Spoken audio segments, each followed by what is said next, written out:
Welcome back to College Football Addiction. Jake Crain, Crain and Company on with us today. Jake, how you doing, bud?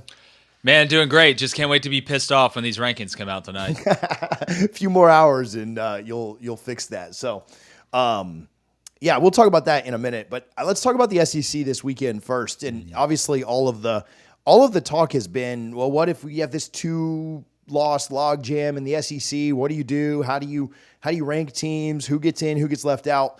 But a lot of times in college football, not always, as we saw last year, a lot of times it does take care of itself on the field, right? Mm-hmm. And we do all this projecting of, oh my God, what if this or what if that? And then we all get to the end and we're like, oh, okay, well, it worked itself out, right? Yeah.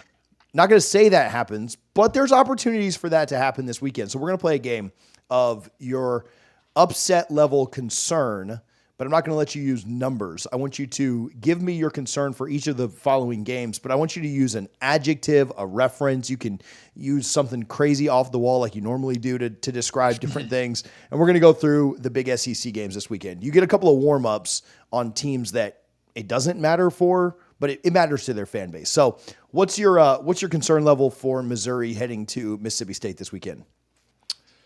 I think your concern level is, I feel like I really am getting fat, and now people are starting to tell me.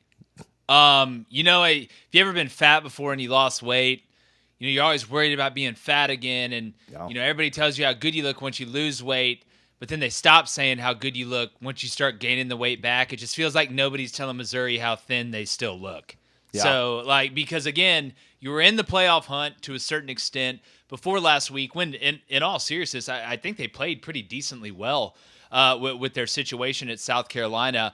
But now you're out of it, and now you're worried, oh, my God, are we really who people thought we were when it was going good? Oh, no, am I getting fat again? I knew this was going to happen. That medium shirt may not have been the best. Yeah, all those people that bought you those like smaller clothes to give you a compliment. Now you're trying to stretch them out to still fit in them. Been there. So one more warm up. Again, another team that eliminated themselves from contention. Vandy at LSU.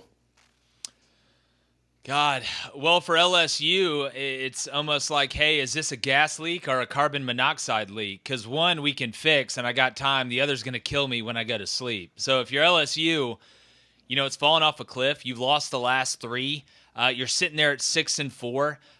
You've got a couple games that now seem a lot more intriguing, not just because of you, but because of who they are, and, including this Vanderbilt game on the road. And if you want to be able to garner some type of momentum and stay alive of, hey, we're still building this thing into the offseason, you need to go win these last two. And this game against Vanderbilt isn't a walk amongst the tulips. So either it's a gas leak that we got time to maybe figure out, or it's a carbon monoxide leak that I can't smell, but we're all going to wake up dead tomorrow. These get tougher and tougher as they go because you can only think of so many things. But I don't know. But once you get on fire, you get on fire. So, all right, talking about teams that are still fighting for the playoff. Ole Miss at Florida. What's the concern level there for the Rebs? Man, I think the concern level is, my neighbor just told me that some guy's car shows up in my driveway when I leave to go to work while my wife's still there. What if you could make risk-free profits in sports betting? Now, this may sound too good to be true, but let me explain. The sports betting market in the U.S. is so fragmented, with each sportsbook setting their own odds. This means that there are many opportunities to profit when two books get out of sync. You can bet on both sides. You can bet over on one book and under on another and lock in a risk-free profit. This strategy is called arbitrage, and it's the core of OddsJam. OddsJam scans hundreds of sports books in real time to find these bets, helping thousands of bettors earn tens of thousands of dollars every single month. Look at the results yourself. And here's the best part. You can try it for free. OddsJam offers a 7-day risk-free trial, giving you access to all of its data-driven tools, including the arbitrage and positive EV finder.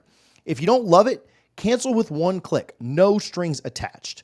Are you ready to bet smarter? Use promo code CFA for College Football Addiction to get 35% off your first month after the trial. Don't miss out on making smarter, risk-free bets with OddsJam today. Mainly because you look at Ole Miss and you got your back against the wall, but this Florida team now looks better and better. Maybe that dude that she is a real estate agent at her same office, who's good looking. Now he thinks he can make a move. Florida's got some swag now with DJ Lagway, who I've been, and again, I know Florida State fans don't want to hear this, but, if I wanted to make everybody happy, I'd sell cookies and paintings for a living.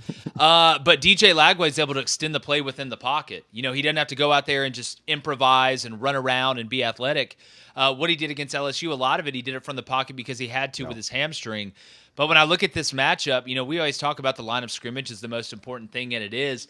This Florida front seven is daunting, and while Ole Miss does have some momentum, that offensive line still overall in aggregate has been a letdown. But the good news for Ole Miss is, you got a couple more tricks in the bag this year. You don't have to outscore people to beat them. You've got a front seven that's really dirty and very sturdy. So, it's worried. Maybe he's just showing up and helping her with work or something. Maybe it's not what we thought it was.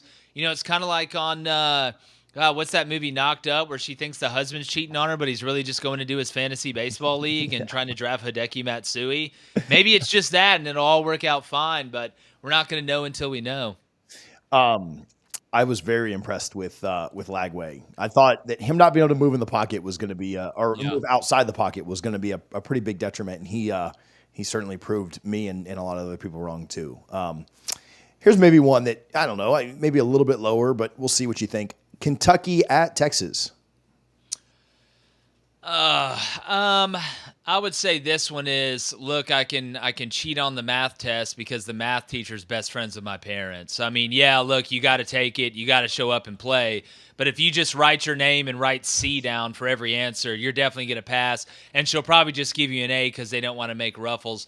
Look, this Texas team we can talk about. They don't have a big win. The one real true quality opponent that we feel like they've played at this point was Georgia, and they doubled them up at home.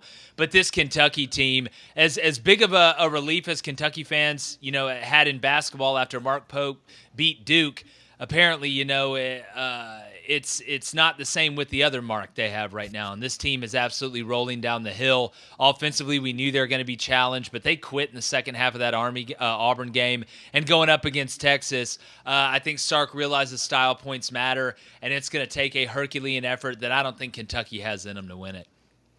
Alabama is at Oklahoma this weekend. Oh, man, this one's did we feed the dogs before we left on our trip? Not that you think they're going to die, but if they don't get something to eat, we're worried about them getting sick because this Oklahoma team, Alabama doesn't have to go play perfect, but they're not going to be able to do what they did against LSU and just line up and have Jalen Milroe run Q power and power read and zone read and beat Oklahoma. Say what you want about Oklahoma, but Danny Stutzman and that defense can be pretty sturdy. They can take away the best hand you have dribbling and make you dribble with the other. So can Alabama be patient enough offensively to let it come to them and not just have to solely rely on Jalen Milroe running the ball? And can he make the intermediate throws we saw him make against Georgia? Because if Alabama gets up, as bad as this Alabama defense has been at times, they're still an Alabama defense. They have really good personnel. And Oklahoma on offense right now is like trying to watch a blind person do a Sudoku.